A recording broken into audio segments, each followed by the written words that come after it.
आदाब नाज़रीन, आप देख रहे हैं जी सलाम। मैं हूं आपके साथ सहबाली सैफी। बुलेटिन की आगाज करेंगे इस वक्त की अहम खबर के साथ। जिस तरीके से आपको बता दें, हमारी मुहिम ये भी हिंदुस्तान में हम ऐसा एक मौजू उठाते हैं जहां पर कौमी एकता और आपसी भाईचारे की मिसाल देखने को मिलती है। तो कर्नाटक की ऐसी ही एक मिसाल हम आपको दिखाएंगे। आपको बता दें कि कर्नाटक में एक के बाद एक मजहबी तनाजे उठाकर आपसी टकराव जारी रखने की मुहिम चल रही है। इसी बीच हवा मल्लीनाथ महाराजा की कौमी एकता यात्रा चर्चे का सबब बनी हुई है। 17 मई से शुरू हुई इस यात्रा के कलबुर्गी पहुंचने पर जोरदार इस्तकबाल किया गया। इस मौके पर आम लोगों ने एकता यात्रा को वक्त की अहम जरूरत बताया। उनका कहना है कि कुछ लोग अपने सियासी मफाद में कभी हिजाब तो कभी अजान, कहीं मंदिर तो कहीं मस्जिद और दरगाह का मसला उठाकर रियासत के इत्तेहाद को नुकसान पहुंचाना चाहते हैं। लेकिन एक संत ने इस यात्रा के जरिए एक नए और असल हिंदुस्तान की तस्वीर पेश करने की कोशिश की है, जहां आइन के मुताबिक हर कौम और मजहब को बराबर का मकाम हासिल है। आज के इस खास प्रोग्राम ये भी हिंदुस्तान में देखते हैं कर्नाटक के कलबुर्गी से ये खास रिपोर्ट।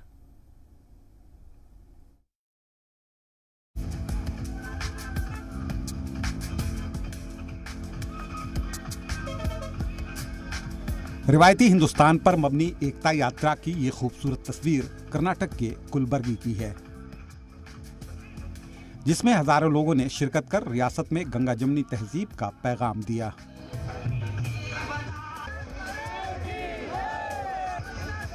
हवा मल्लीनाथ महाराज की यात्रा का इस्तकबाल करते हुए एक मुस्लिम शख्स ने इसे बड़ी बात करार दिया। उन्होंने कहा कि लगातार बढ़ रहे मजहबी तनाजे के बीच ये बड़े हौसले की बात है।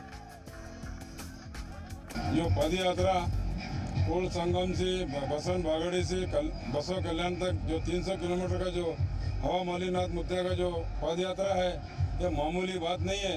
क्योंकि आज हिंदुस्तान में, कर्नाटक तो नहीं बोलता हूँ, हिंदुस्तान में ऐसी शख्सियत बहुत कम है। तो हिंदू मुस्लिम सिख के साथ तमाम लोगों को लेकर चलने की उनके पास जो ताकत है, बहुत बड़ी बात है। हवा मल्लीनाथ महाराज ने रमजान के मुबारक महीने में इफ्तार की दावत में हर मजहब के लोगों को शामिल कर अपने नजरिए का पहले ही सबूत दे दिया है। मौजूदा हालात में ऐसी इत्तेहाद वाली यात्राओं की जरूरत है, जो तोड़ने के बजाय जोड़ने के लिए एक बेहतरीन रास्ता साबित हो सकती है। रमजान में दावत इफ्तार उन्होंने आलम में दिए हैं, दे के हिंदू मुस्लिम सिख का भाईचारे का एक सबूत उन्होंने पेश किए हैं आपको सामने। आपको सबको मालूम है, भाईचारे का जो पद यात्रा है, हिंदू मुस्लिम सिख के साथ तमाम लोगों को लेकर चलने का पद यात्रा है। स्वामी बसवेश्वर की सरजमी बसवाना बगेवादी से बसव कल्याण तक की तकरीबन 300 किलोमीटर की पैदल यात्रा का जगह जगह इस्तकबाल हो रहा है। 17 मई से चल रही इस यात्रा के बारे में हिंदू अकीदतमंद ने खुशी का इजहार किया। उन्होंने कहा कि इस यात्रा का मकसद महज आम लोगों के बीच बढ़ रही दूरियों को खत्म करना है। हवा मल्लीनाथ महाराज जी ने बसवेश्वर का जो जन्मभूमि है, वहाँ से 27 फीट का बसवेश्वर जी का मूर्ति के साथ देश का सभी जात धर्म और स्वतंत्र होराटगार और महानायक बाबा साहब अम्बेडकर, क्रांतिवीर संगोली रायण, महात्मा गांधी, जवाहरलाल नेहरू जी, सुभाष चंद्र बोस, भगत सिंह, सुखदेव, राजगुरु, कनकदास, पुरंदरदास, कबीरदास और सभी वचनकारों का एक भव्य भाव चित्र का एक भव्य जुलूस निकाल के ये यात्रा चल रहा है। मौजूदा हालात पर अफसोस का इजहार करते हुए हवा मल्लीनाथ महाराज के हामी ने कहा कि जाति या मजहब के नाम पे लड़ने का वक्त अब नहीं है, क्योंकि हम सब एक हैं। हमारी सरजमी एक है, मुल्क एक है, तो फिर लड़ाई कैसी? हमारा एक ही मकसद है, पूरा दुनिया को ही दिखाना है हिंदुस्तान हिंदू मुस्लिम सिख लोगों का एक धरती पुण्य भूमि है। यहाँ कभी भी जात पात के ऊपर जो लोग लड़ना नहीं, सब लोग देश के लिए लड़ना है। देश एक है, माँ भी एक है, उस एक माँ का हम सब संतान है। 130 करोड़ लोग हम एक है। एकता यात्रा के कुलबर्गी पहुंचने पर बड़ी तादाद में मुस्लिम समाज के लोगों ने इसका इस्तकबाल किया। इस दौरान उन्होंने यात्रा में शामिल हजारों लोगों के खाने का इंतजाम किया और फल तकसीम किए। इधर मजार हुसैन साहब, जाफर हुसैन साहब, सब लोग हमारा मुस्लिम भाई, सभी हजारों लोग यात्रिकों को जूस पिलाया, बनाना बांटे, खाना बांटे। यही इसी को कहते हैं भावैक्यता। कम्युनल हार्मोनी बोले तो यही है। अवामी खिदमतगार और दानिश्वर हवा मल्लीनाथ जी के इस यात्रा में सभी मज़ाहिब को खास मकाम दिया गया है। गाड़ियों पर जहां हर मजहब से जुड़ी तस्वीरें लगाई गई हैं, वहीं बाबा कौम महात्मा गांधी, डॉक्टर भीमराव अंबेडकर, शिवाजी महाराज, स्वामी बसवेश्वर, सुभाष चंद्र बोस, सरदार शहीद भगत सिंह, सुखदेव, राजगुरु से लेकर कबीर दास को भी जगह दी गई है। ऐसे में ये याद दिलाने की कोशिश है कि आपसी टकराव, मजहबी तनाज़ा और सियासी तसल ही नहीं, ये भी हिंदुस्तान है जहां नफरत की कोई जगह नहीं।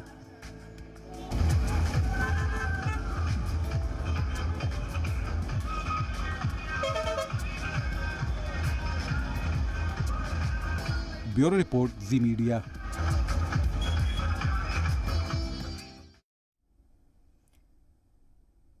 तो आपने देखा एक तरफ मुल्क में किस तरीके का माहौल है, किस तरीके से जो आपसी भाईचारे को खराब करने की कोशिश की जा रही है, तो वहीं इस तरीके की तस्वीरें जो हैं जो कर्नाटक के कलबुर्गी से सामने आई, ऐसे भी लोग हैं जो आपसी मोहब्बत और भाईचारे के पैगाम को आम करना चाहते हैं और ऐसे लोगों की सख्त जरूरत है जो इस तरीके के पैगाम को आम करने के लिए काम कर रहे हैं और सभी लोग ऐसे वक्त में ऐसी चीजों की जरूरत को अहम बता रहे हैं। तो तमाम तर खास मेहमानों से भी इसी हवाले से बातचीत करेंगे। खास मेहमानों का तारुफ आपसे करा देते हैं। हमारे साथ जुड़ गए हैं आजम शाहिद साहब जो कि समाजी कारकुन हैं। सर, आपका बहुत बहुत इस्तकबाल है जी सलाम पर। साथ ही साथ वैजनाथ एस सिजल की नेशनल स्पोक्स पर्सन है जय भारत माता सेवा समिति के, सर आपका भी इस्तकबाल है। साथ ही साथ मौलाना जहीरुद्दीन हमारे साथ जुड़ गए हैं, सर आपका जी सलाम में इस्तकबाल है, जो कि इस्लामिक स्कॉलर हैं और खास अपनी पहचान रखते हैं और खास समझ भी रखते हैं सोशल इश्यूज को लेकर। साथ ही साथ हमारे साथ स्टूडियो में इस वक्त रवि अरोड़ा साहब जुड़ गए हैं, सर आपका इस्तकबाल है और सर भी सामाजिक कारकुन हैं और तमाम लोगों से मिलते जुलते हैं और उनके मसाइल को हल करते हैं। तो सभी खास मेहमान का जी सलाम के साथ जुड़ने के लिए बहुत शुक्रिया। और हमारी खास मुहिम ये भी हिंदुस्तान में आज आप जो बातें रखेंगे वो कहीं ना कहीं हमारी जो आवाम हमें देख रही है, जो लोग हमें देख रहे हैं, उनके नजरिए को तब्दील करने में एक कोशिश जरूर साबित होगी। तो सबसे पहले शुरुआत करेंगे रवि अरोड़ा जी आपसे। आपने देखा एक तरफ मंदिर, मस्जिद, अजान और हिजाब का इशू इस तरीके से उठाया जा रहा है कि माहौल खराब करने में कोई भी कसर बाकी नहीं रह रही है, लेकिन आपने कलबुर्गी की तस्वीर देखी, कितनी खूबसूरत तस्वीर है ये। एकता यात्रा निकाली गई और सभी मजहब के लोग इसमें शामिल हुए। क्या कहेंगे आप इस यात्रा के बारे में? देखिए, कलबुर्गी की जो आपने तस्वीर दिखाई, मैं देखकर इतना खुश हुआ, मुझे बहुत अच्छा लगा, क्योंकि उसके अंदर ना सिर्फ सभी धर्मों को लिया गया बल्कि फ्रीडम फाइटर्स को भी लिया गया, इन देश के उन नेताओं को भी लिया गया जिन्होंने आज़ादी की लंबी लड़ाई लड़ी। तो ये बात साबित करती है कि हिंदुस्तान के अंदर यही परंपरा रही है कि हम सभी धर्मों का सम्मान करते हैं और जो नफरत का माहौल है वो नफरत का माहौल पैदा करने के लिए चंद वो लोग जिम्मेवार हैं जो एक कंपनी के तौर पे इसे यूज करते हैं। होता क्या है, जब से ये सोशल मीडिया का चलन पूरे हिंदुस्तान में बढ़ा है, सोशल मीडिया का मिसयूज ज्यादा होने लगा है। कहीं ना कहीं कुछ लोग डेली आप देखेंगे कि सुबह उठते ही मैसेज पे मैसेज आने शुरू हो जाते हैं और एक पूरी व्हाट्सएप यूनिवर्सिटी के तौर पर, फेसबुक यूनिवर्सिटी के तौर पर ऐसे ऐसे मैसेज तैयार किए जाते हैं। वो कहीं एक जगह ऑफिस में तैयार किए जाते हैं, उसके बाद पूरे जो है उसको फैलाया जाता है, उसको वायरल किया जाता है और लाखों लोग उसको फॉरवर्ड कर देते हैं। यहाँ तक कि उसका मतलब नहीं जानते, उसे पढ़ते हैं और फॉरवर्ड कर देते हैं। उसका मैसेज का जो है कहीं ना कहीं इफेक्ट पड़ता है ऐसे लोगों पर जो बहुत ज्यादा, जिसे हम बोलते हैं कट्टरपंथी होते हैं, उन लोगों पर। मैं समझता हूं ऐसे मैसेज जो बनाए जाते हैं वो सिर्फ माहौल खराब करने के लिए बनाए जाते हैं और वही एक नफरत का माहौल। ऐसा आम आदमियों में कभी भी आप देखेंगे, आम आदमी को इन सब चीजों से कोई लेना देना नहीं है। आम आदमी को रोजमर्रा की जिंदगी जीनी है, वो सुबह निकलता है काम पे, अपने काम करने के लिए। बिल्कुल रवि अरोड़ा साहब, हम तफसील से बातचीत करेंगे, पहले सबका रिएक्शन ले लेते हैं कि सबका ऐसी यात्रा के बारे में क्या कहना है और किस तरीके से इस यात्रा को वो देखते हैं। मौलाना जहीरुद्दीन साहब, आपका रिएक्शन चाहूंगी मैं सबसे पहले इस यात्रा को लेकर, क्योंकि हम हर एपिसोड में कहीं ना कहीं से ऐसी तस्वीर लेकर आते हैं जो हमारे हिंदुस्तान की नजीर बनती है। माशाअल्लाह, बहुत अच्छी बात है ये कि एक किसी ने क्या खूब कहा है कि हिंदुस्तान के 4 सिपाही, हिंदू, मुस्लिम, सिख, ईसाई जी। तो इसी बात को मद्देनजर रखते हुए हमारा हिंदुस्तान जो था, कश्मीर से लेकर कन्याकुमारी तक, बंगाल से लेकर गुजरात तक भी देखे तो हर एक का एक अलग अलग परंपरा होने के बावजूद भी मोहब्बत एक है, इत्तेहाद एक है, इत्तेफाक एक है जी। आए दिन हालात जो बिगड़ते जा रहे हैं, इन हालात को देखने के बावजूद भी जो जिस तरीके से अभी हमारे मेहमान ने बड़ी प्यारे अंदाज से कहा था कि अवाम को इससे कोई लेना देना नहीं है। जी। हकीकत ये अवाम को कोई लेना देना नहीं है, सब मोहब्बत के मोहताज हैं, मोहब्बत चाहते हैं, एक दूसरे के प्राउड हो, एक दूसरे के जिम्मेदारी और एक दूसरे की मेहमान नवाजी चाहते हैं और एक दूसरे के धर्म की रिस्पेक्ट चाहते हैं और अपने ऊपर एक प्राउड है हमें कि हम हिंदुस्तानी हैं। बिल्कुल हम हिंदुस्तानी हैं और यही सबसे पहले हमें तस्लीम करना चाहिए और इसी को नजर में रखते हुए हमें आगे बढ़ना चाहिए। लेकिन वैजनाथ जी, जिस तरीके से हम देख रहे हैं माहौल खराब हो रहा है और ऐसे में इस तरीके की यात्रा को निकालना कितना अहम जरूरत है इस वक्त की, आपका ओपनिंग रिएक्शन? ठीक है, बहुत बेहतर है और इस तरीके से हिंदुस्तान के हर मौलाना साहब, वैजनाथ जी से मैंने ये पूछा है, आप पे मैं दोबारा लौटूंगी। वैजनाथ जी नमस्ते मैम जी। 12वीं शताब्दी में बसवेश्वर जी ने पूरी दुनिया को अनुभव मंडप की एक वे से समानता, इक्वलिटी का संदेश दिया था। उस टाइम में उन्होंने सभी कास्ट, सभी रिलीजन को एक ही प्लेटफॉर्म में लाके ऑल आर इक्वल ये मैसेज दिया था। और फिर 21वीं शताब्दी में आप देख रहे देश में, दुनिया में जात के बीच, धर्म के बीच संघर्ष चल रहा है। इसी की वजह से सभी दुनिया का शांति को बहुत खतरा है। सो ये मैसेज सभी को इसका अलर्ट करने का जरूरत है। इसीलिए हवा मलिनाथ महाराज निर्गुडी, नेशनल फाउंडर प्रेसिडेंट ऑफ जय भारत माता सेवा समिति, इन्होंने बसवेश्वर जी का जयंती के प्रयुक्त कूड़ल संगम, जो बसवेश्वर जी का जन्मभूमि बसवन बागेवाड़ी है, वहां से उनका कर्म भूमि बसव कल्याण तक एक कॉन्सेप्ट रख के बसवेश्वर जी, डॉक्टर भीमराव अंबेडकर, भगत सिंह, सुखदेव, राजगुरु, महावीर और हमारा इस्लाम धर्म का पवित्र जो पूजनीय स्थल है मक्का मदीना का एक दरगाह का फोटो, यीशु क्रिस्त जी का फोटो और सभी वचनकारों का फोटो, सभी दासों का फोटो और वीर सपूतों का फोटो, ऐसा सबका एक फोटो लेके एक बड़ा शोभा यात्रा से हम सब एक है, हम सब साथ है, इस देश के लिए एकता जरूरी है, ऐसा मैसेज दे रहे हैं मैम। बिल्कुल, एकता जरूरी है और वक्त की अहम जरूरत है कि इस एकता को मजीद कैसे आगे बढ़ाया जाए, इसका खास ख्याल रखना होगा। वहीं आजम शाहिद जी हमारे साथ बने हुए हैं। सर, आपका भी इस्तकबाल है और जिस तरीके से आप सोशल एक्टिविस्ट हैं, तमाम तर लोगों से आप मिलते हैं और कई मुद्दों पर काम करते हैं। काफी तादाद में हमने देखा कि इस यात्रा में काफी लोग मिले हुए हैं और जो एकता का पैगाम है वो आम करने की कोशिश की जा रही है। आप किस तरीके से देखते हैं ऐसे वक्त में इस यात्रा को? देखिएगा कि जहां नेगेटिव कुछ इम्पैक्ट हो रहा है आजकल, कम्युनल टेंशन को लेकर, मजहब को नफरत का एक रूप देकर जो आग लगाई जा रही है, जो शोले भड़काए जा रहे हैं, देखिएगा कि उसी तरफ एक पॉजिटिव, एक मुस्बत असर ये भी है कि मुल्क भर में आज ऐसी तहरीकें भी फिर से दोबारा शुरू हुई हैं ताकि हम वतनों को याद दिलाया जाए कि मजहब बैर रखना नहीं सिखाता, मजहब आपस में बैर रखना नहीं सिखाता। मजहब एक रोशनी है और इस रोशनी के तहत हमको बकाए बाहमी के साथ, म्यूचुअल को एग्जिस्टेंस के साथ, रवादारी के साथ जीना है, बल्कि इनटॉलरेंस के साथ नहीं जीना है। इस लिहाज से मैं देखता हूं कि मैं जिस रियासत से आता हूं, कर्नाटक में, तकरीबन पिछले 2 महीनों से मुख्तलिफ मज़ाहिब से ताल्लुक रखने वाले जो दानिश्वर हजरात हैं, जो सोशल एक्टिविस्ट हैं और मजहबी रहनुमा हैं, सब ने बिला तफरीक मजहब और मिल्लत, सब ने एक बार दोबारा ये आवाज उठाई है कि हमको इत्तेहाद से जीना है, इत्तेहाद ही ताकत है। और कई जगह जिस तरह की अभी आपने जिस रैली का जिक्र किया, ऐसी चीजें हो रही हैं ताकि लोगों में ये पॉजिटिव मैसेज जाए कि हमको एकता ही से जीना है। अलबत्ता एकता के बगैर न सिर्फ हम टूट के रह जाएंगे, हमारा माशरा टूट के रह जाएगा। और बरसों से जो रिवायत चली आ रही है हमारी मुश्तरका तहजीब की, जो हमारी कल्चरल सिंथेसिस है, इसको बहुत बड़ा नुकसान होगा और मुल्क लॉन्ग रन में इसको बहुत ज्यादा इसकी कीमत चुकाएगा।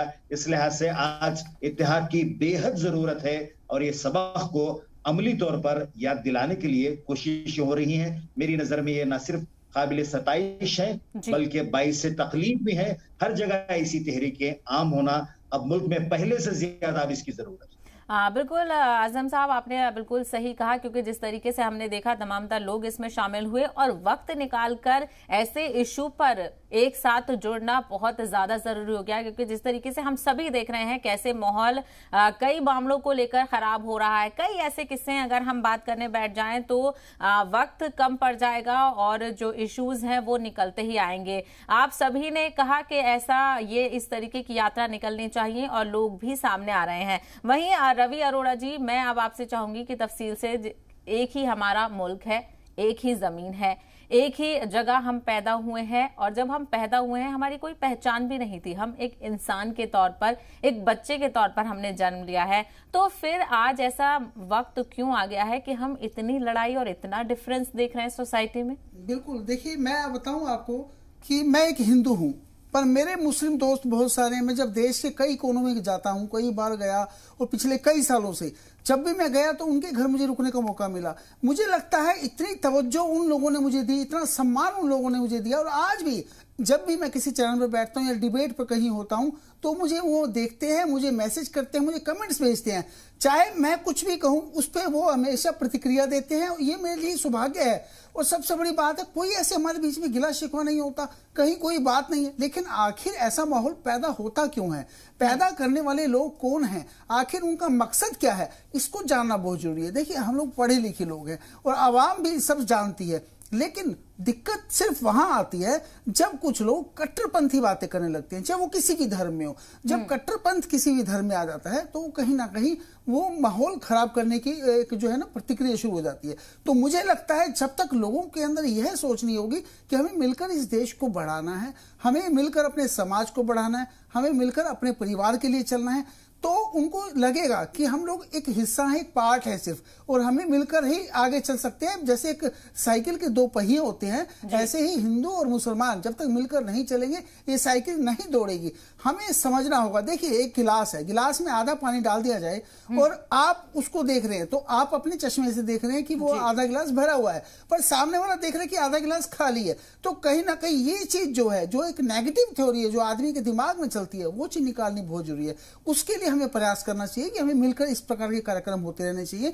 ऐसे कार्यक्रमों से हमें जो है मनोबल मिलता है सभी को, और खासकर ये माहौल जो बना हुआ है, जो नफरत का माहौल बना हुआ है, इसको कंट्रोल करने में कहीं ना कहीं मदद मिलती है। बिल्कुल, आपने बहुत खूब बात कही रवि अरोड़ा जी। आपने सोच की बात कही है, यकीनन ये बात बहुत सही है और हर जगह हमने देखा है कि इस बात का एग्जाम्पल दिया जाता रहा है कि आप अपना नजरिया बदलिए, आप अपनी सोच बदलिए। वही ग्लास आधा खाली है तो वही ग्लास आधा भरा हुआ भी है। वहीं मौलाना साहब, ये जो माहौल तब्दील हो रहा है, ये जो तफरका आवाम के दिलों में पड़ रहा है, इसमें आपको क्या लगता है सोच का कितना बड़ा फर्क है और ये सोच तब्दील हो क्यों रही है?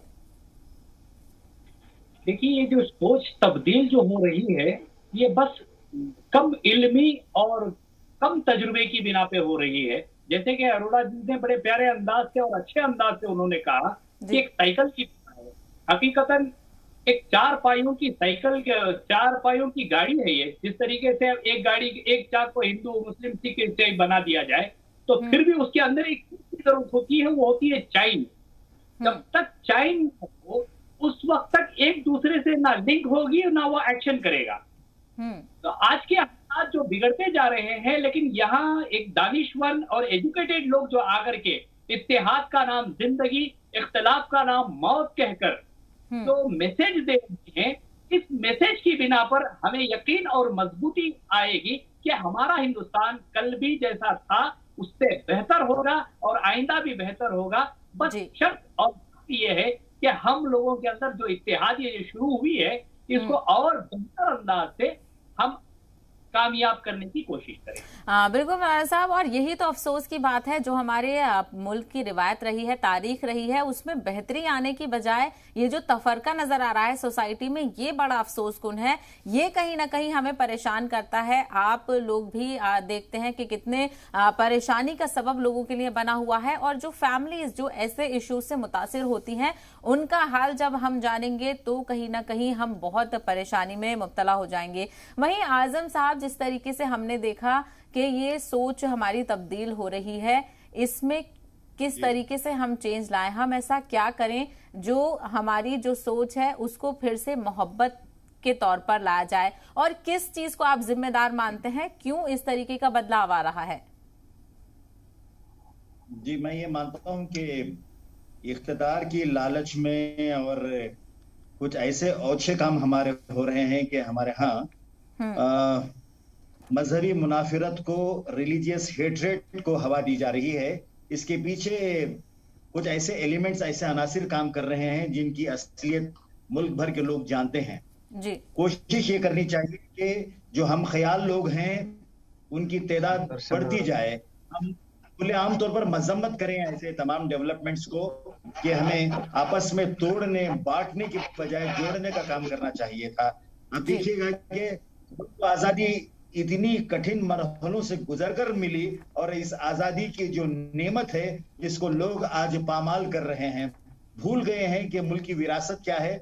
हमें ये चाहिए कि हम इसको नई नस्ल में, और वो जो लोग जो 30, 40, 50 साल के करीब हैं उनमें, और 60 साल के ज्यादा जो लोग हैं उनमें, जहां जहां जो प्लेटफॉर्म हो, जैसे कि सोशल मीडिया है, टेलीविजन है, अखबारात हैं, इन तमाम चीजों से इस बात को हम आम करें कि हम सबको मिलकर मुत्तहद रहने ही में हमारी बका है, और इसी से हम आगे बढ़ सकते हैं।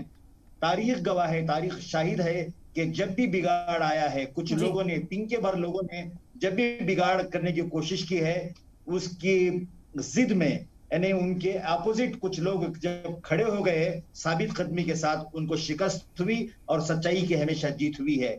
मैं एक बात आपसे अर्ज करता चलूं कि होना ये चाहिए था कि हमारे मकातिब जो हैं, हमारे स्कूल्स जो हैं और हमारे कॉलेजेस जो हैं, वहाँ हमारी जो नई नस्ल जो आगे चलकर जिम्मेदार शहरी इस मुल्क के बनते हैं, और मुल्क की तामीर और तश्कील में उनका बहुत बड़ा रोल है, ऐसे जहनों को आज परागंदा करने की, खराब करने की कोशिश की जा रही है।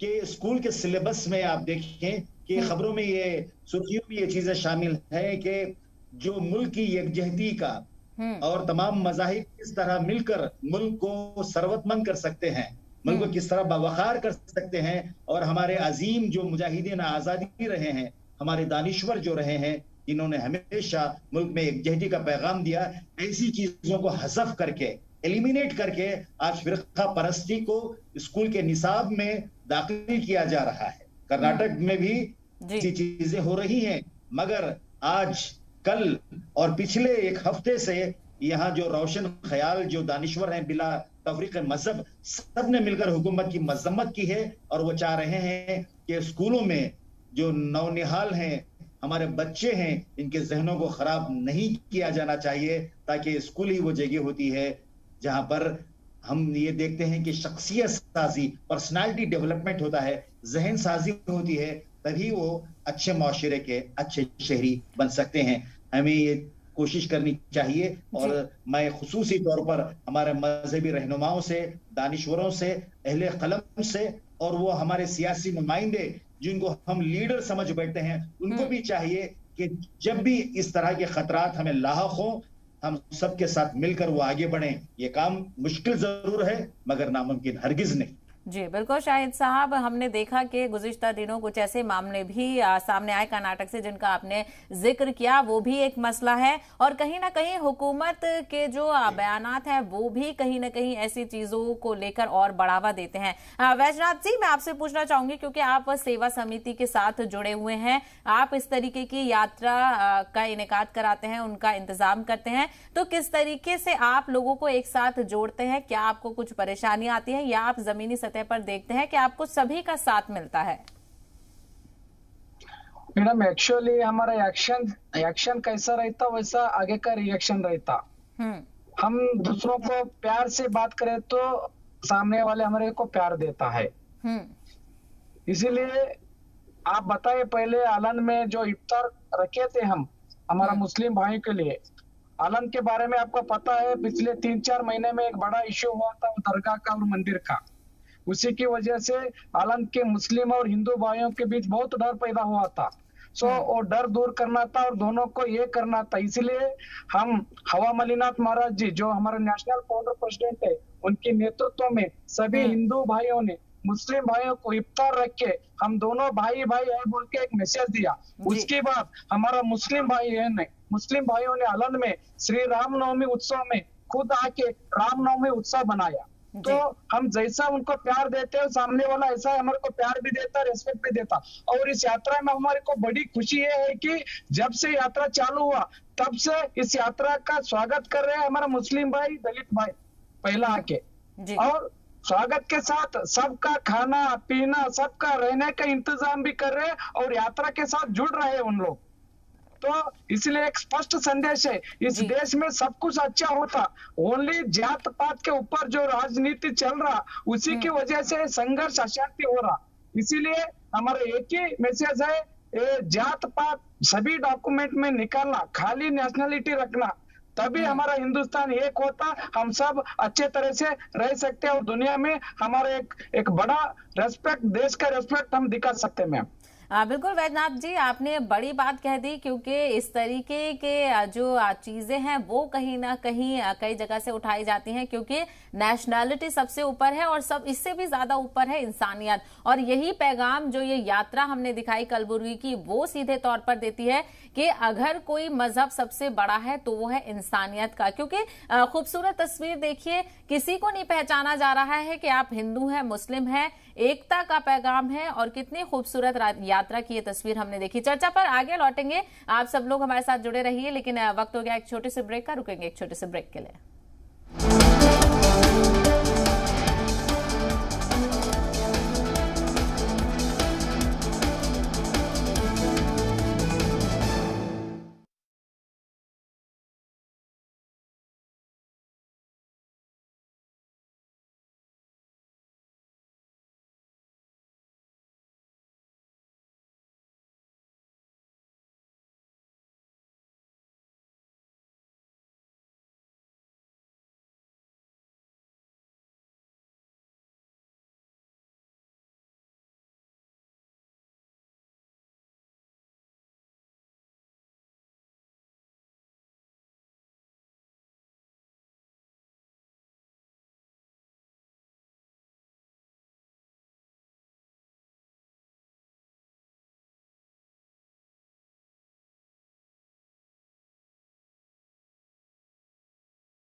ब्रेक के बाद आपका इस्तकबाल है। तो ये भी हिंदुस्तान में हमारी खास पेशकश लगातार जारी है, और किस तरीके से हमने कर्नाटक के कलबुर्गी से खास तस्वीर आपको दिखाई। एकता यात्रा निकालकर जो आपसी भाईचारा और मोहब्बत है उसका पैगाम दिया। और तमाम जो खास मेहमान हमारे साथ बने हुए हैं, सभी ने इसे वक्त की अहम जरूरत बताया, और साथ ही साथ जो लोग इस एकता यात्रा में शामिल हुए थे, जो अकीदतमंद थे, उन्होंने भी यही कहा कि इस तरह की यात्रा होती रहनी चाहिए। और देखिए सपोर्ट लोगों का, जिस तरीके से हम देखते हैं कि मजहब के नाम पर बांटने की कोशिश की जा रही है, लेकिन ये शवाहिद है ये यात्रा के बड़ी तादाद में लोग इस यात्रा में शामिल हुए हैं, और कितनी खूबसूरत तस्वीर इन्होंने बयान की है। वहीं रवि अरोड़ा जी, जिस तरीके से आपने ग्लास वाला एग्जाम्पल दिया था, मुझे एक एग्जाम्पल वो याद आ रहा है। हम अक्सर सामने वाले पर जब उंगली उठाते हैं तो हम ये नहीं देखते कि जो बाकी की और उंगलियां हैं वो हमारी तरफ है, मतलब हम अपने गिरेबान में नहीं झांकते हैं, लेकिन हम सामने वाले को जज जरूर करते हैं। तो ये भी एक बड़ा अहम किरदार निभा रहा है। ये जो तब्दीली हम देख रहे हैं, ये जो डिफरेंस आ रहा है, उसके लिए, क्योंकि हम सामने वाले को बस जज कर रहे हैं, अपने बारे में हम ध्यान ही नहीं दे रहे हैं। सच्चाई ये है कि आज जो धर्म है उस पर राजनीति जो शुरू हो चुकी है, खासकर राजनीति को जो है, जितने भी राजनेता हैं, चाहे वो कोई किसी भी पार्टी से हो, वो कहीं ना कहीं पूरी तरह से धर्म के पीछे जो है अपनी राजनीति का खेल खेल रहे हैं। उसके कारण आम आदमी पिस रहा है, जबकि ऐसा नहीं होना चाहिए।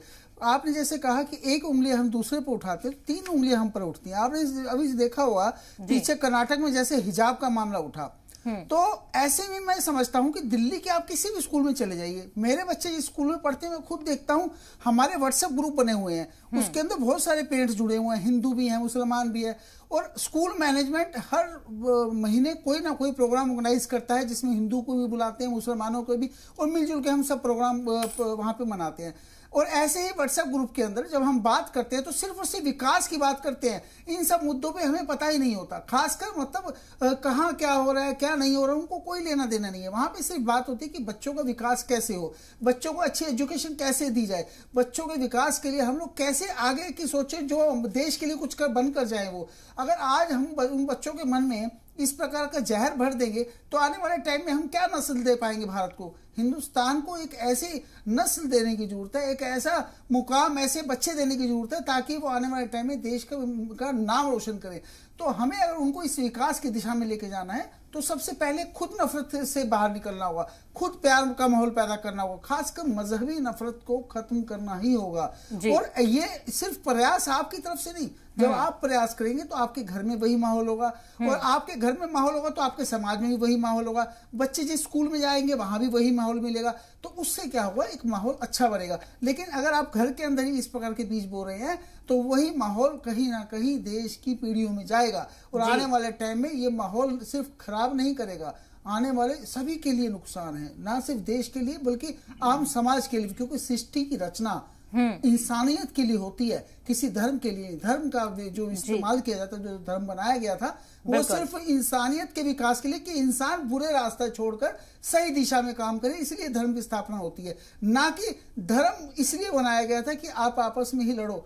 मेरा मतलब यह है कि कोई भी जब इंसान पैदा होता है सृष्टि में तो आने का और जाने का पूरा एक ही सिस्टम है, वो भगवान ने अपने पास रखा हुआ है कि आप लोग ऐसे सृष्टि में जाओगे और ऐसे आओगे, उसके अलावा कुछ नहीं है, वहां एक ही है सब कुछ, सिर्फ ये धरती पर ही है जो धर्म में पूरी तरह से बांट कर इनकी राजनीति की जा रही है। बिल्कुल रवि जी, आपने सही कहा, और शायद हम सभी इस बात के गवाह हैं कि कोई भी धर्म ये नहीं सिखाता था कि हमें दूसरे धर्म के लोगों से जलना है या उनके खिलाफ कोई बुरी नजर रखनी है, क्योंकि सभी मजहब में आपसी मोहब्बत और इत्तेफाक का पैगाम दिया गया है। वहीं आजम साहब, जिस तरीके से ये कहा जा रहा है कि कहीं ना कहीं धर्म को लेकर ये चीजें उठ रही हैं, तो आपको क्या लगता है, जैसे वक्त की अहम जरूरत, क्या आपको लगता है कि अगर हम किसी भी धर्म के भी हों, हमें अपने धर्म के बारे में तो जानकारी होनी चाहिए, साथ ही साथ हमें दूसरे धर्मों के बारे में भी अब ये वक्त आ गया है कि हमें उन धर्मों के बारे में भी जानकारी रखना जरूरी है?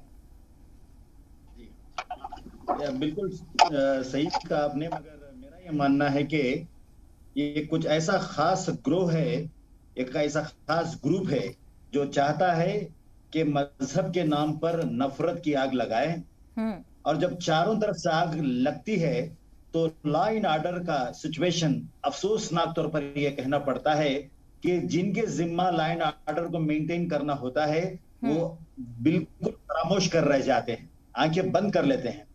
अब जो ये फसादी जहन के लोग हैं उनके हौसले बुलंद इसीलिए हो रहे हैं कि वो कुछ भी कर सकते हैं, कानून को हाथ में ले सकते हैं, मजाक उड़ा सकते हैं मुल्क के संविधान का, मुल्क के दस्तूर का, मगर उन पर कोई कार्रवाई नहीं होती। जब ऐसे वाकयात होते हैं मुल्क के किसी भी हिस्से में तो जाहिर है कि दूसरे हिस्सों में ऐसे शर्म पसंद अनासिर जो हैं उनके हौसले बुलंद हो जाते हैं।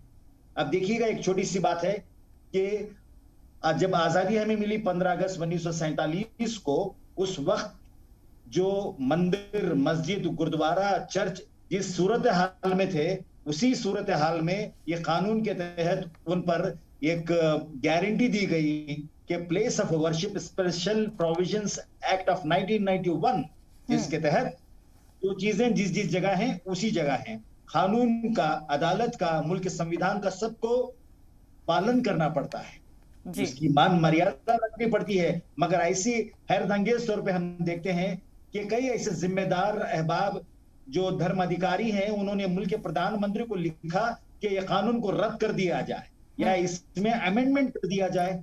अब ऐसी बात है कि हमारे पास निचली अदालतें जो हैं तालुक सतह पर, डिस्ट्रिक्ट सतह पर, इस एक्ट के रहते हुए भी वो मुकदमात को दर्ज कर रहे हैं। ऐसी अफसोसनाक सूरत हाल है। मेरा यह मानना है कि आम आदमी मिलकर रहना चाहता है, उसके हमसाये, उसके पड़ोसी मुख्तलिफ मज़ाहिब के लोग हैं, वो ईद और दिवाली साथ मिलकर मनाते हैं, मगर एक ऐसी साजिश रची जा रही है कि दिलों में दरार पैदा हो जाए। ये दरार मुल्क में दरार पैदा कर सकती है। पहले हमें गैर मुल्कियों से खौफ था कि वो हमारे मुल्क पर आकर मुसल्लत हो गए हैं, उनको मुल्क से भगाना था। अब देखिएगा कि ये भारत के इस विशाल देश के नागरिक होते हुए एक दूसरे को आपस में लड़ाया जा रहा है। कल तक जो साथ चलते थे उनमें नफरत फैलाई जा रही है। ऐसा चलन मैं समझता हूं कि जो समझदार लोग हैं वो समझते हैं, मगर नासमझ ऐसे बेशुमार लोग हैं जो मजहब को अंधी आंखों से देखते हैं और मुल्क का इसमें विनाश होता हुआ नजर आता है। बिल्कुल शाहिद साहब, ये बड़ा सवाल है क्योंकि हम देखते हैं जमीनी सतह पर अगर हम किसी से भी बातचीत करते हैं तो वो यही बात करते हुए नजर आते हैं कि आपसी भाईचारा हम सबको चाहिए, हमें मोहब्बत और इत्तेफाक चाहिए। लेकिन ये बड़ा सवाल है कि आखिर वो शरपसंद अनासिर कौन है जो माहौल खराब करने की कोशिश कर रहे हैं। कई तरीके के बयानात भी इस मामले को लेकर आए थे, जैसे कि मौलाना साहब, मैं आपसे जानना चाहूंगी, हमने एक शख्स को किसी मामले पर लेकर उनका बयान सुना था। उन्होंने ये कहा कि हम मकामी लोगों के जहन में तो इस तरीके की बातें थी ही नहीं, हमने सोचा ही नहीं था कि ये जो रिलीजन को लेकर सियासत है, मजहब को लेकर सियासत है, हम नहीं सोचते थे। लेकिन बाहर से लोग आकर ऐसा माइंडसेट हमारा बनाया और जब मजहब को लेकर बातचीत की जाती है तो लोगों के सेंटिमेंट जुड़ जाते हैं, वो कहीं ना कहीं बहकावे में आ जाते हैं। तो इन सब चीजों को कैसे रोका जाए, क्योंकि सीरियस मामला है, हम सबके जो जज्बात हैं वो जुड़े होते हैं मजहब से, तो ये चीजें आज के दौर में कैसे कम की जाए? देखिए, माशाल्लाह आपका बेहतरीन सवाल है। इस तरीके को रोकने के लिए अल्हम्दुलिल्लाह सबसे बेहतरीन मेरा एक अदना मशवरा ये है कि मस्जिद, मंदिर, गिरजाघर या जहां भी हो, इंटरफेथ मीटिंग हो, हर धर्म के लोगों को बुलाया जाए और बाकायदा एक एक उन्वान पे बातें करवा करके कौम को किस तरीके से बेहतर किया जाए, मोहल्ले को, एरिया को कैसे डेवलप किया जाए, ये सिखाया जाए, बताया जाए और आवाम को हर हमेशा टच में रहें हम लोग कि हिंदू भाई जितने हैं वो पंडित को माने, मुसलमान जितने हैं वो मौलाना लोगों को माने और दोनों के अंदर इत्तेहाद हो। तो अल्हम्दुलिल्लाह मौलाना लोगों की बात मुसलमान सुनेंगे, हिंदू भाइयों की बात जब हमारे पंडित जी सुनाएंगे तो ये बहुत होता है। और साथ में एक और चीज ये है कि जिस तरीके से माशाल्लाह मैं आपको धन्यवाद और शुक्रिया अदा करता हूँ कि आपने प्रोग्राम करवाया इत्तेहाद के लिए। इस तरीके से अगर प्रोग्राम बार बार होते रहे और एक दूसरे को समझने की हमारे अंदर सलाहियत आ जाए तो फिर ऐसा होना मुश्किल ही नहीं, नामुमकिन होगा जो लोगों के जहन में बात आ रही है। बिल्कुल, और वक्त की अहम जरूरत को देखते हुए ही हमने ये फैसला लिया कि इस तरीके की मुहिम का आगाज किया जाए। बिल्कुल, और मैं आपको अदा करता हूं और उम्मीद है कि आइंदा भी इसी तरीके से होगा। जी बिल्कुल, कोशिश यही रहेगी और कोशिश यही है कि ये जो हमारा पैगाम है, ये जो हम कोशिश कर रहे हैं, ये ज्यादा से ज्यादा लोगों के पास जाए। वहीं बैजनाथ जी ये बताइएगा, ये जो आपका सेवा समिति है ये कहाँ कहाँ फैला हुआ है और किस तरीके से आप जो यात्रा है उनका इनेकाद कराते हैं, उनको ऑर्गेनाइज कराते हैं? मैडम, एक्चुअली हवा मलिनाथ महाराज निर्गुणी ने 9 साल उम्र में घर छोड़ के देश के लिए पूरा जम्मू कश्मीर से कन्याकुमारी तक दिन रात फिर के करोड़ों भक्त लोगों को उन्होंने एक चाहने वालों का एक बड़ा एक ग्रुप बनाया और बाद में सोचा इससे भी बड़ा काम करना, एक देश का गौरव रखने का बड़ा काम है धर्म से ऊपर। इसलिए उन्होंने जय भारत माता सेवा समिति का एक ऑर्गेनाइजेशन नेशनल लेवल में रजिस्ट्रेशन करवाया और उस समिति में सभी जाति का लोगों का, धर्म का लोगों को लेकर उस समिति का रजिस्ट्रेशन किया। समिति का एक ही उद्देश्य है, इस देश का कॉन्स्टिट्यूशन को हम पहला रेस्पेक्ट करना और कॉन्स्टिट्यूशन में जो फंडामेंटल राइट्स है, फंडामेंटल ड्यूटीज है, उसके बारे में सभी लोगों के पास हम जाना और उसका बारे में एक्सप्लेन करना, उसका फॉलो करने के लिए हम उनको एक उनको कंक्लूजन देने का है। और इसी के हिसाब से हम पहले ताल कटोरा में एक शहीद भगत सिंह दिन के अवसर पर भगत सिंह सुखदेव राजगुरु का एक बड़ा प्रोग्राम मनाया तालकटोरा स्टेडियम में। सभी लोग आए थे उसके टाइम में। और उसके बाद 14 अप्रैल को अंबेडकर जयंती भी उधर ही मनाया। उसके बाद हमारा डॉक्टर बाबू जगजीवन राम जी, वो इंडिया का उप प्रधानमंत्री था, उनका बनाया। और उसके बाद हम इफ्तार रखे रमजान के टाइम में जगह जगह पर। और उसके बाद रामनवमी भी बनाए। और स्पेशली इस 300 किलोमीटर का यात्रा में खाली हम जो स्टेचू नहीं लेकर जा रहे, स्टेचू के साथ सभी जात सभी धर्म का लोगों को लेकर जा रहे हैं।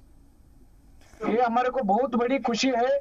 सभी लोग वॉलेंटरली और प्यार से जुड़ रहे हैं हमारे साथ। बिल्कुल, ये बहुत खूबसूरत तस्वीर है। रवि अरोड़ा जी, मैं आपका रिएक्शन चाहूंगी, क्योंकि देखिए ना, 300 किलोमीटर कोई कम नहीं होते हैं। और आज की जिंदगी में हम देखते हैं, भाग दौड़ की जिंदगी में सभी मसरूफ हैं, लेकिन काफी तादाद में लोग इस यात्रा में नजर आए और बहुत सही पैगाम इसमें दिया गया। कोई मजहब की डिफरेंस नहीं, कोई कास्ट का डिफरेंस नहीं। तो कितनी खूबसूरत तस्वीर है ये, और बहुत सही एग्जाम्पल ये हमें सेट करती है। आगे की जो दूसरी और रियासतें हैं, उनको भी इससे कहीं ना कहीं एक सबक हासिल करना चाहिए। मैं समझता हूं कि देश के सभी संगठनों को आगे आना चाहिए।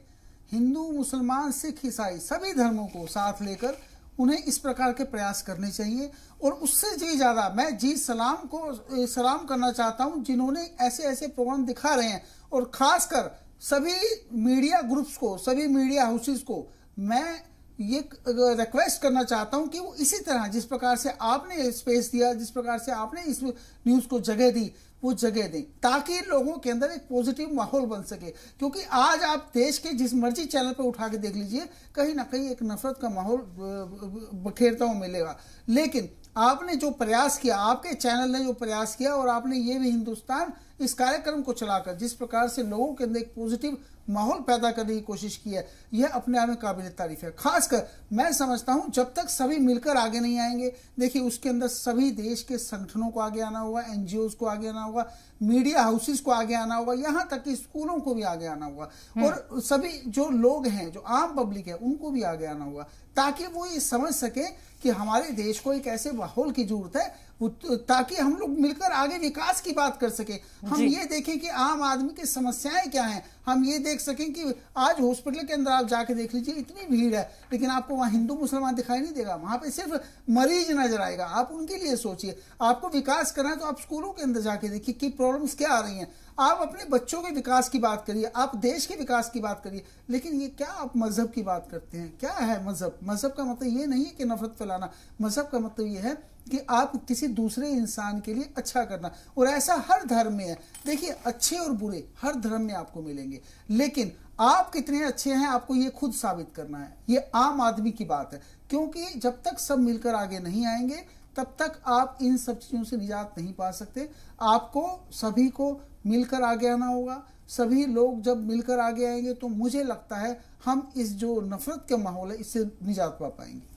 बिल्कुल, ये नफरत के माहौल को ख़त्म करने की बहुत अशद ज़रूरत है, क्योंकि जिस तरीके से तमाम तर चीज़ें सामने आ रही हैं, वो कहीं ना कहीं मुझे, आपको और हम सबको परेशान करती हैं। वहीं मौलाना ज़हीरुद्दीन साहब, मैं आपका इस इशू पर खासकर रिएक्शन चाहूँगी, क्योंकि जिस तरीके से अक्सर मैं देखती हूँ जब भी हम इस प्रोग्राम को करते हैं, कोई ना कोई हमारा जो एक्सपर्ट होते हैं, जो जानकार होते हैं, वो कट्टरता की बात ज़रूर करते हैं। तो क्या मजहब में कट्टरता की गुंजाइश है? क्या कट्टरता इंसानियत से बड़ी है, जो आज इस तरीके के माहौल को खराब करने में कामयाबी हासिल मिल रही है कट्टरता को? देखिए, किसी भी मजहब में कट्टरता नहीं है। हर मजहब अपने अपने हिस्से में जो है, लेकिन दूसरों के लिए भी मोहब्बत, अपने लिए भी मोहब्बत। और हमारे प्यारे नबी सल्लल्लाहु अलैहि वसल्लम इरशाद फरमाते हैं कि तुम में से बेहतरीन वही है जो दूसरों के लिए जुबान और हाथ से तुम महफूज हो। तो हम इस हदीस को मानने वाले हैं, और कोई भी आप मजहब देख लें, किसी में कट्टरता नहीं है। और जो समझते हैं वो बिल्कुल गलत है। मैंने कल ही कुछ पढ़ा था कि जो लोग कुरान और गीता पर मरते हैं, हकीकत में कुरान और गीता समझते नहीं है। तो यही बात है कि जो हकीकत में कोई मजहब को पक्का फॉलोवर हो जाए, तो वो दूसरे मजहब की तरफ ना बुरा कहेगा और ना ही किसी को बुरा कहने देगा। ये हकीकत है। सही है और किसी मजहब में ये कट्टरतापन नहीं है, ना नफरत है, कुछ भी नहीं है। बिल्कुल। और जिस तरीके से हम अगर बात करें कुरान, बाइबल या गीता की, बहुत खूबसूरती के साथ तमाम तर चीजें बयान की गई हैं और हर किसी को आजादी दी गई है जीने की, रहने की, और कॉन्स्टिट्यूशन भी इस तरीके की आजादी देता है। लेकिन फिर भी देखिए किस तरीके से माहौल खराब हो रहा है और लोगों की सोच जो है वो कैसे तब्दील हो रही है। वहीं शाहिद साहब, जिस तरीके से पीपल्स पार्टिसिपेशन की बात भी हुई थी कि हम देखते हैं जिस तरीके से ये यात्रा निकली, तो ऐसे में लोगों का मुत्तहिद होना, लोगों का एक साथ आना भी बहुत जरूरी है। तो क्या ये जो डिफरेंसेस आ रहे हैं आपसी भाईचारे को लेकर और तमाम तरह ऐसी खबरें आ रही हैं, क्या अगर जो लोग इस मामले को लेकर मुत्तहिद हो जाएं, वो लोगों की बात सुनना खत्म कर दें जो इस तरीके का फर्क डालने की कोशिश करते हैं, कितना जरूरी है पीपल्स पार्टिसिपेशन? जी देखिएगा कि जाहिर है कि लोगों की शमूलियत और इंक्लूसिव डेवलपमेंट के लिए, इंक्लूसिव ग्रोथ के लिए सब लोगों का उसमें भागीदार होना बहुत जरूरी है। मगर कुछ ऐसी चीजें हो रही हैं कि मैंने आज टेलीविजन कई चैनल्स पर देखा कि कर्नाटक के एक हिस्से मंगलोर में कुछ नौजवान जो हैं जिनको एक सेक्टेरियन, एक अलहदगी पसंद फंडामेंटलिस्ट लोगों ने भड़काया और वहां माहौल खराब करने की कोशिश की जा रही है। मगर जिस इलाके में ऐसी कोशिशें की जा रही हैं, वहीं चंद हफ्ते पहले एक क्या कहना चाहिए कि यूनिटी समावेश हुआ। वहां से पैगाम दिया गया कर्नाटक के साहिली इलाके के शहर उडुपी से कि हम सब एक हैं, मगर अपने अपने गर्ज के लिए, अपने अपने मकसद के लिए आपस में बांटना जाहिर है कि ये बहुत बड़ा नुकसानदेह चीज होती है। अब लोगों में शऊर आ गया है, लोग जानते हैं उनके दरमियान ही कुछ ऐसे लोग हैं जो चलते फिरते बम की तरह चलते फिरते रहते हैं, पता नहीं कि कब वो फूट जाएं, कब माहौल में खलफिशार और बिगाड़ पैदा करें। लोग आज अलर्ट हो गए हैं। मगर मैं ये कहना चाहूंगा कि जहां मीडियम ऑफ कम्युनिकेशन टेलीविजन है, सोशल मीडिया है, वहां जो अच्छे असरात मुरतब होने हैं, वहां गलत असरात भी मुरतब हो रहे हैं। मीडिया का कुछ हिस्सा ऐसा है जो हर चीज को गैर जरूरी तौर पर, गैर अहम रहने के बावजूद भी उसको बड़ा चढ़ाकर इश्तियाल अंगेजी मचाता है, लोगों के जहन खराब करने की कोशिश करता है। मैं ये समझता हूं कि आज पहले से ज्यादा लोगों को बाशऊर और बाखबर रहने की जरूरत है। इस तरह के कई हमारे जो पैनल एक्सपर्ट्स हैं, इन्होंने ये बात की कि हर एक को चाहिए कि अपने मजहब के जो एथिकल वैल्यूज हैं, जो खदरे हैं, उनको चीज रखें और उसी के एवज हम दूसरे में भी मोहब्बत, भाईचारगी, अमन का और शांति का पैगाम।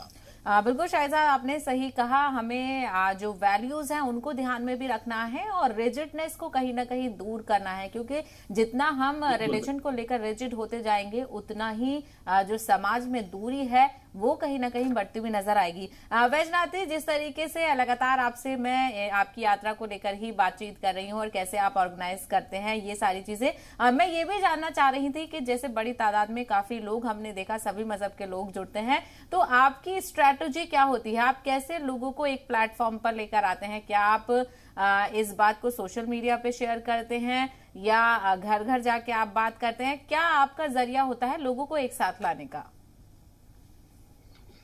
मैडम, हवा मलिनाथ महाराज जी का जो चाहने वाले करोड़ों लोग हैं इस देश में, और सभी करोड़ों लोगों को हम सोशल मीडिया की तरफ से उनको पहला बताते हैं ऐसा हम कार्यक्रम कर रहे हैं। ये कार्यक्रम इस तारीख इस स्थल से चालू होता, ऐसा मैसेज हम पहले देते और सब लोग वहां जुड़ते। और स्पेशली इस यात्रा 300 किलोमीटर यात्रा में हमारा जेम्स भाई है क्रिश्चियन कम्युनिटी का, और खाजा भाई है हमारा मोहम्मदीन कम्युनिटी का, और विकास सार पाठक है हमारा राजपूत कम्युनिटी का, और कुमार पाटिल है जैन कम्युनिटी का, ऐसा, और हमारा विजय कुमार साहब है वो दलित कम्युनिटी का है। सब लोग जुड़ के 300 किलोमीटर से हमारे साथ है। वो अलग अलग का काम उन्होंने एक रेस्पॉन्सिबिलिटी ले रहे हैं, और जो भी आ रहे हैं ना वो प्यार से आ रहे हैं, प्यार बांट रहे हैं, प्यार ले रहे हैं हमसे।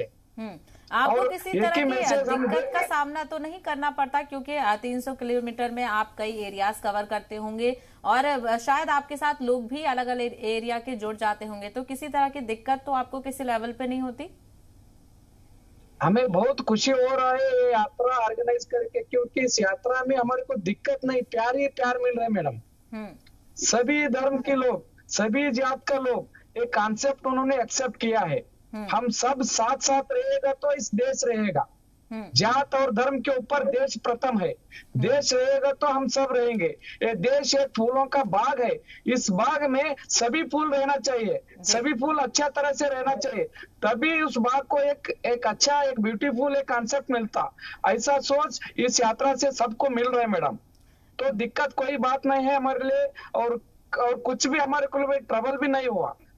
दिन रात यात्रा चल रहा है। हिंदुस्तान की खूबसूरती है कि जब कोई भी त्योहार होता है, कोई भी फेस्टिवल होता है, कैसे लोग एक साथ निकल कर आते हैं और किसी को मानने वाले रोल मॉडल्स की बहुत जरूरत है और कैसे सब लोग एक साथ इकट्ठा होते हैं। यही खूबसूरत तस्वीर हम आपको सभी को दिखा रहे हैं। वही है मौलाना जहीरुद्दीन साहब, जिस तरीके से सोशल मीडिया से एक तो अच्छा पैगाम दिया गया कि यात्रा ऑर्गेनाइज हो रही है, आप लोग शामिल हो जाइए। वहीं जिस तरीके से अरोड़ा साहब ने भी सोशल मीडिया का जिक्र किया था कि जज्बातों को भड़काने के लिए भी सोशल मीडिया का बड़ा यूज किया जा रहा है, तो उसको कैसे रोका जाए और सही इस्तेमाल की तरफ कैसे लोगों को रागिब किया जाए।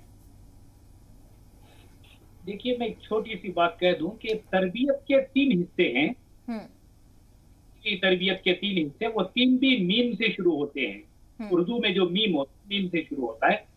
तो पहला जो हिस्सा है वो माँ से, दूसरा जो हिस्सा है वो मुअल्लिम से, और तीसरा जो हिस्सा है वो मीडिया से। ये 3 अगर बेहतर हो जाए तो माहौल अपने आप बेहतर हो जाएगा। ये तीनों की अगर गड़बड़ी हो तो फिर माहौल को कोई बचा नहीं सकेगा बर्बाद होने में। और रही बात किस तरीके से अच्छा किया जाए, तो मैं आपको पहले भी कहा था कि मैं आपका शुक्रिया अदा करता हूं कि जिस तरीके से आपने ये नया ये प्रोग्राम शुरू करवाया है, इसी तरीके से आप जैसा कर रहे हैं वैसा दूसरे वाले भी बगैर इख्तिलाफात पैदा करने के बजाय, बगैर इख्तिलाफात के तालीम का डिबेट कराएं, इत्तेहाद का डिबेट कराएं, औलाद की तरबियत का डिबेट कराएं और एक दूसरे को समझने का। आज लोग इतना डिप्रेशन में चले गए हैं कि इंसान को पता नहीं हो रहा है कि मैं जीऊं या मरूं, हालात ऐसे हो गए हैं। तो अगर दूसरे मीडिया वाले भी इसी तरीके से लोगों को डिप्रेशन को कम करने के लिए अच्छे अच्छे साइकोलॉजिस्ट को लाएं और बड़े बड़े डॉक्टर्स को लाएं, बड़े बड़े प्रोफेसर को ला करके इस तरीके से काम करेंगे तो इंशाअल्लाह वो दिन दूर नहीं है कि फिर हमारा मुल्क जैसा पहले सजता था उससे बेहतर सजेगा। बिल्कुल, तो यही हमारी कोशिश है। हमने शुरुआत की है, अब देखना ही होगा कि आगे कौन कौन इस मुहिम में हमारे साथ जुड़ता है। वहीं रवि अरोड़ा जी, जिस तरीके से हम आपसी भाईचारे और इत्तेहाद की बात कर रहे थे, तो कितनी खूबसूरत तस्वीर हमने देखी, कैसे हम इसको आगे लेकर जाएं। ये तो एक तस्वीर थी, कैसे जो नौजवान है, जो यंग जनरेशन है, उसको इन चीजों में शामिल किया जाए, क्योंकि हम ज्यादातर देखते हैं जो थोड़े पुराने लोग होते हैं वो इस चीज को समझते हैं और इन चीजों में शमूलियत इख्तियार करते हैं। तो जो यंग जनरेशन है उसका पार्टिसिपेशन को कैसे एनहांस किया जाए और कैसे और कितना जरूरी है।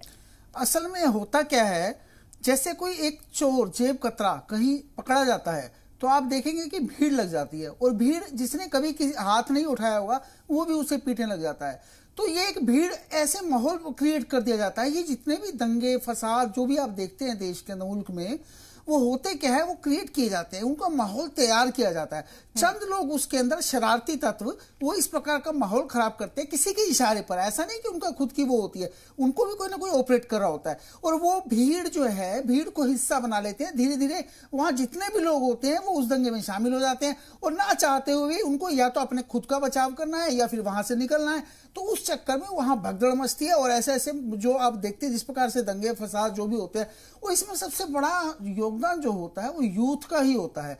जब तक यूथ को नहीं समझाया जाएगा, जब तक यूथ को इस बात के लिए राजी नहीं किया जाएगा कि आप कभी भी ऐसे माहौल को हमेशा जो अगर कोई ऐसा फसाद हो भी जाता है तो उसे सुलझाया कैसे जाए, हमें इस पे काम करने की जरूरत है। हमें जरूरत है सिर्फ और सिर्फ देश के लिए कुछ करके दिखाना है आपको, देश को कैसे विकसित किया जाए, हम आज हिंदुस्तान कैसे आगे बढ़े, हमें इस पे काम करना है। बिल्कुल रवि अरोड़ा साहब, मैं आपको रोकना चाहूंगी क्योंकि वक्त की कमी है, और जब इस तरीके की चीजों को लेकर बात शुरू करी जाती है तो देखिए वक्त का पता ही नहीं चला। आप सभी ने बहुत खूबसूरत तरीके से अपनी राय रखी और कैसे हमें इन चीजों को रोकना है और आगे जो मुस्बत माहौल है उसको लेकर जाना है। आपकी राय लोगों ने जरूर सुनी होगी और उस पर खास ध्यान दिया जाएगा, क्योंकि यही हमारी तस्वीर है और यही हमारे हिंदुस्तान की रिवायत है। आप सभी का बहुत बहुत शुक्रिया जी सलाम की खास पेशकश में जुड़ने के लिए।